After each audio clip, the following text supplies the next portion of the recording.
Jamaah. Oh jamaah.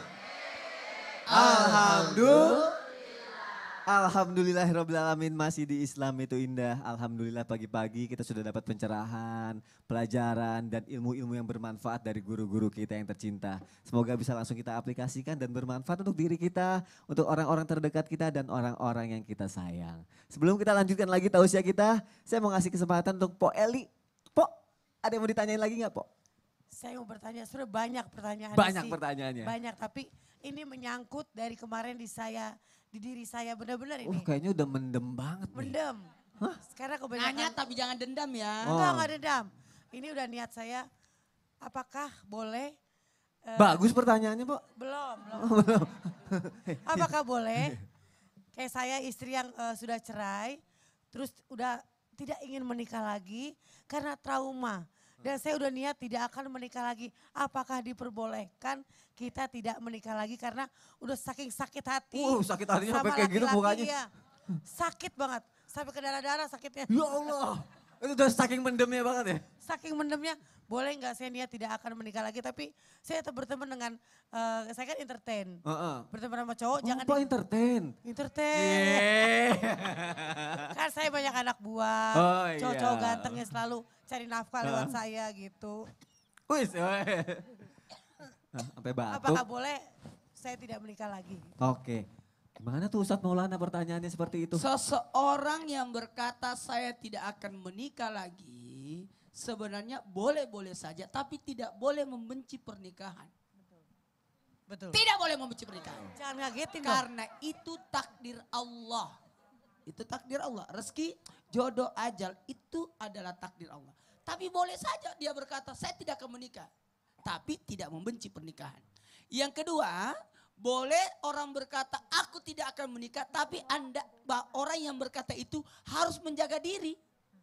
Jangan sampai dia tidak mau menikah tapi nauzubillah summa nauzubillah pintu perzinaan dibuka. Ini dikhawatirkan atau terjadinya fitnah di mana-mana. Ini yang dikhawatirkan. Silahkan tapi jaga dirimu. Jaga diri kita. Yang berikutnya, seseorang boleh berkata aku tidak akan menikah, tapi tolong pakaikan syarat. Oh, ada syaratnya Apa Ustadz? itu? Ada syaratnya. Contoh, aku akan tidak akan menikah lagi kecuali kalau begini. Aku akan ketemu seseorang yang begini, yang begini, yang begini, yang begini, yang orangnya seperti ini. Itu boleh. Berarti dia tidak menutup pintu perjodohannya. Oh, perjodohannya. Dan insya Allah kalau memang tidak dapat nanti di akhirat. Jadi boleh tapi tidak boleh membenci pernikahan. Tidak boleh membenci pernikahan. Boleh tapi harus pakai syarat. Harus pada syarat dan bisa usahakan bisa menjaga dirinya. Dan bisa Kalau orang menjaga tidak bisa dirinya. menikah, silakan berpuasalah. Berpuasa. Berpuasa Ustadz? Berpuasa. Alhamdulillah Pak Ustadz itu udah saya jaga.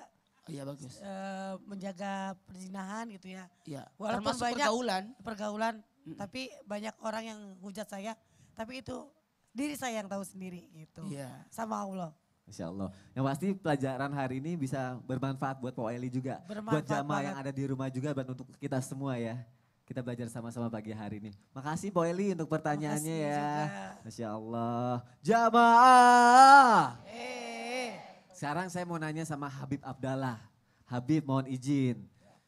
Bagi seseorang yang sudah gagal melaksanakan pernikahan, melakukan pernikahan pasti adalah merasakan kesepian dalam hidupnya. Kesepian terus ingin kembali membangun rumah tangga. Walaupun takut atau trauma. Nah ini ada solusi nggak Habib?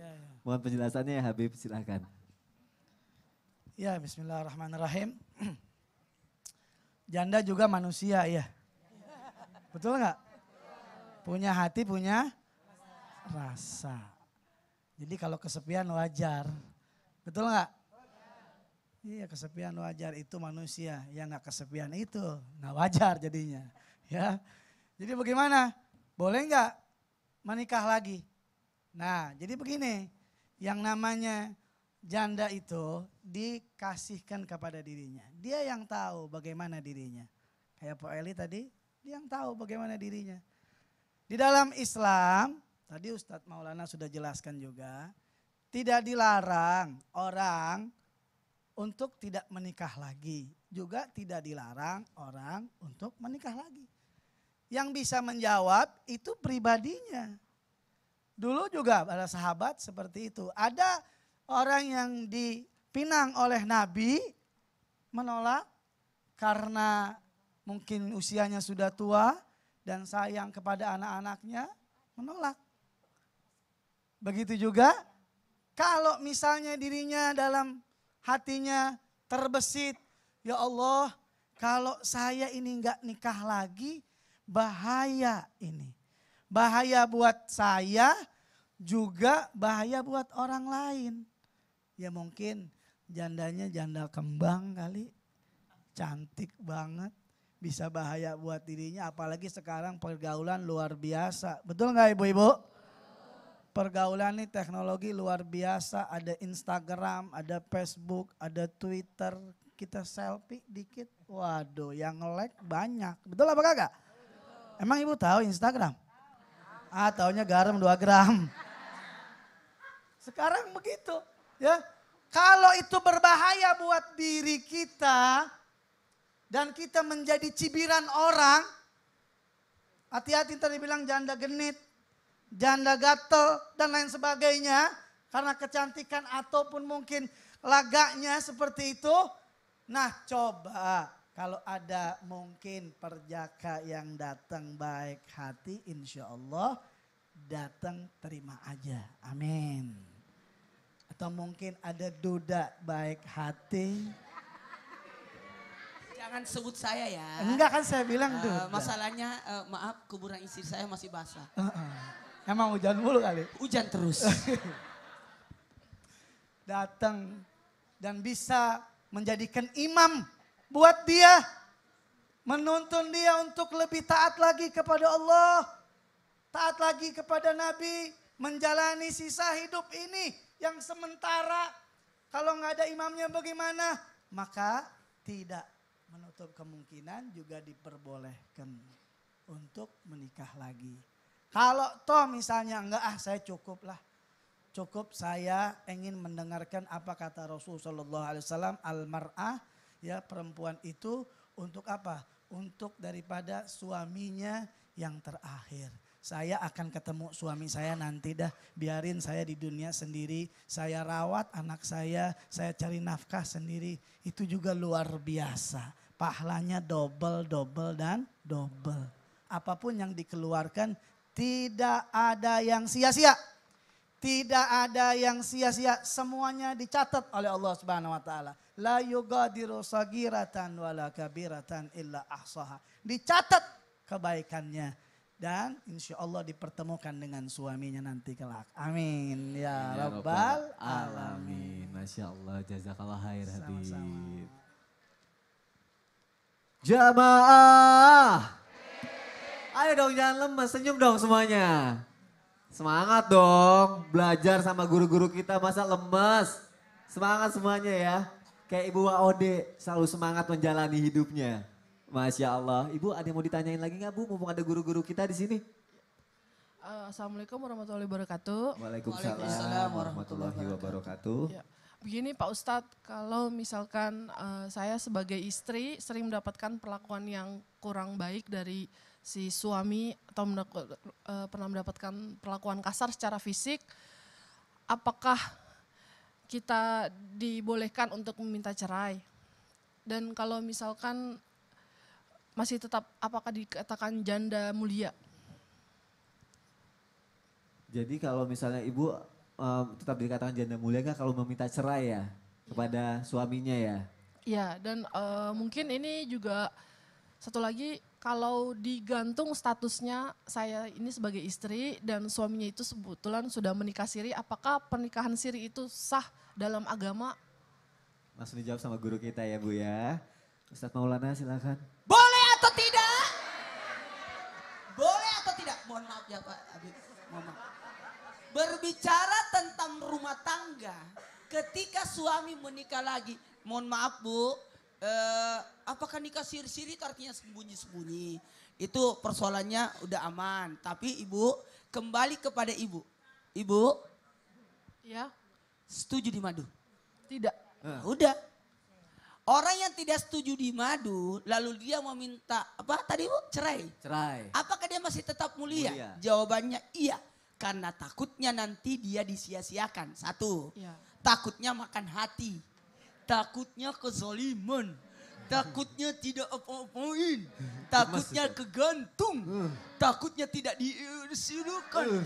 Itu yang muncul. Ketika hal ini menyebabkan dosa demi dosa demi dosa demi dosa, lebih baik selamatkan. Siapa yang diselamatkan? Selamatkan diri ibu, selamatkan suami ibu dari dosa. Dengan cara, maaf saya tidak menganjurkan perceraian. Tapi coba dibuka sigat taklid. Atau silakan ibu buka buku nikahnya ibu. Ibu masih punya buku nikah. Silakan buka. Ada di sana sigat taklid. Satu, tidak boleh memukul kan? Iya. Yang kedua, tidak boleh atau mendiamkan istri selama 6 bulan.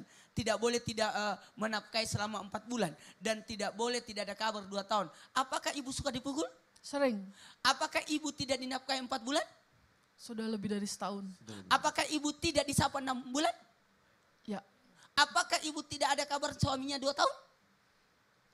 setahun lebih baru nggak ada kabar. Ya kan, yang penting salah satunya ada di sini. Dan ibu minta untuk ke pengadilan agama, itu pun diperbolehkan. Jadi ibu tetap mulia karena kemuliaan ibu adalah untuk anak-anak ibu. Tepuk tangan dong. Masya Allah. Gimana Bu, lebih tenang ya jawaban dari Ustadz Maulana ya Bu ya? Ya alhamdulillah tenang. Masya Allah, langsung bisa dipraktekkan, diaplikasikan dalam kehidupan sehari-hari dan bermanfaat untuk Ibu ya. Amin. Masya Allah, terima kasih Ibu untuk Ya, pertanyaannya. sama-sama, Mas. Terima kasih Ustadz Maulana untuk jawabannya. Jamaah! Udah disiapin belum catatannya? Hah? Udah? Kalau udah berikut ini, hah? Doa. Amalan doa. Amalan doa. Pas banget karena akan ada amalan doa agar kita terhindar dari berbagai macam fitnah. Dan dalam kehidupan dapat menjadi lebih mulia. Dan akan langsung dibawakan oleh guru kita yang tercinta Habib Bagir. Silakan Habib. Bismillahirrahmanirrahim. Sering kali kita dalam hidup pasti Allah Subhanahu wa taala memberikan ujian dan cobaan. Apalagi dalam ujian kita yang diisi dengan fitnah-fitnah. Kita selalu meminta kepada Allah Subhanahu wa taala agar kita dijauhi dari fitnah. Allah berikan kemuliaan untuk kita dan kita menjadi orang-orang yang mulia di sisi Allah Subhanahu yang memiliki suami ataupun janda punya kedudukan mulia di sisi Allah. Punya kemuliaan di sisi Allah Subhanahu wa ta'ala. Bisa jadi yang sudah ditinggal oleh suaminya berarti masa bakti dengan suaminya selesai, tinggal masa bakti kepada Allah Subhanahu wa ta'ala untuk menjadikan fokus dalam beribadah kepada Allah Subhanahu wa ta'ala, mendekatkan diri kepada Allah. Maka dari itu dengan segala bentuk fitnah, dengan segala bentuk ujian yang Allah berikan, jangan lepaskan 2 hal.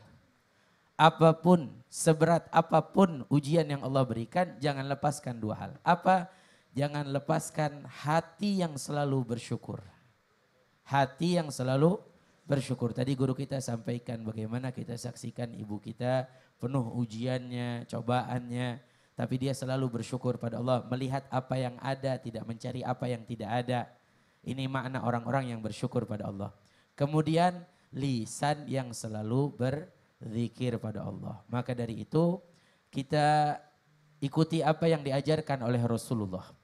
Jika kita ingin dijauhi dari fitnah, kita ingin menjadi orang-orang yang mulia, Rasulullah mengajarkan satu doa. Di dalam riwayat At-Tirmidzi, Rasulullah SAW mengajarkan doanya isinya Allahumma inni as'aluka fi'lal khairat wa tarkil munkarat wa hubbal masakin wa idha aradta bi ibadika fitnatan faqbidni ilaika ghair maftun. Ini doa diajarkan oleh Rasulullah yang isinya agar kita cinta kebaikan, agar kita selalu melakukan kebaikan, meninggalkan segala keburukan dan kita mencintai orang miskin dan juga kita dijauhi dari fitnah. Ya Allah, kalau engkau menginginkan fitnah terjadi pada diriku, jika itu tidak bisa dihindarkan, maka ambillah aku. Karena sebagaimana tadi disampaikan, banyak orang lelah dengan hidupnya sampai putus asa, terus mau mengakhiri hidupnya. Jangan. Kalau kita mengakhiri hidup kita berarti kita meninggal dunia su'ul khotimah nih. Mengakhiri hidup sendiri. Tapi apa? Tunggulah datang karena pengakhir hidup kita, ajal kita pasti akan tiba. Tapi kita minta ajal kita tiba, kita dalam keadaan selamat dari fitnah, selamat dari ujian, dan kita wafat dalam keadaan husnul khatimah. Jadi mau baca doa ini apa enggak, Bu? Pengen gak kita hafalin gitu, habis sholat kita baca biar kita dijauhi dari fitnah. Insya Allah. Baca bareng-bareng ya. Ikutin saya. Yang mau catat silakan. Bismillahirrahmanirrahim. Bismillahirrahmanirrahim. Allahumma Inni as'aluka as'aluka fi'lil khairat wa tarkil munkarat wa hubbil masakin hubbul wa idha aratta wa idza aradta bi ibadika bi ibadika fitnata fitnata faqbidni faqbitni ilaika ilaika ghaira ghaira maftun. maftun. Ini doa diajarkan oleh Nabi kita Muhammad Sallallahu Alaihi Wasallam. Mudah-mudahan jadi tambahan catatan doa-doa kita. Amin ya Rabbal alamin. Jangan pernah memiliki mata yang sombong, hati yang sombong, pikiran yang sombong dengan meremehkan sosok wanita yang namanya janda. Ingat, beliau adalah ibu. Beliau adalah seseorang yang dimuliakan oleh Allah.